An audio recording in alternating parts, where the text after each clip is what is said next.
কি ক্লাস যে করতেছে ভিতরে বুঝলামই না। প্রস্রাব আসছে ভাই, এখনো উঠি নাই ভাই।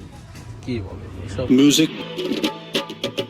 মানে চা খাইতে বেরোইছি, কোন একটা দোকান পাট কোনো কিচ্ছু খোলা নাকি একটা অবস্থা এদিকে আছে কিনা এত রাইতে ভাই এখানে। আসসালামু আলাইকুম ভাইয়া। হ্যাঁ, বলেন, সমস্যা নাই, আমি একটু এদিকে বেরোইছিলাম চা খাওয়ার জন্য। আপনি 12:30টায় রাত এখানে?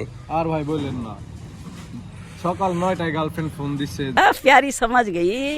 যে হ্যাঁ। কলেজের সামনে আসো। বেশ ভালো কথা, আসছি। হুম। রাত 12:30 বাজে এখনো খবর নাই। কি ক্লাস যে করতেছে ভিতরে বুঝলামই না। মানে সকাল 9টায় নক দিয়েছে, আপনি রাত 12:30 এখন স্টিল নাও বসে আছেন? একবারে স্টিল ভাই, এখান থেকে প্রস্রাব আসছে ভাই, এখনো উঠি নাই ভাই। কি বলে এসব? মানে কোন দেশে ভাই আমরা বসবাস করি? যাক ভাই, সুখী হোক, এরকম পাওয়া ভাগ্যের ব্যাপার, ঠিক আছে। আচ্ছা ভাই থাকেন, হ্যাঁ আসি, থাকেন। তো যেটা বলতেছিলাম, মানে আমাদের মানিকগঞ্জে, হ্যাঁ মানে 12:30 বাজে মাত্র রাত, মানে এখানে কোনো কিচ্ছু নেই, একটা চায়ের দোকান পাট কিচ্ছু নাই।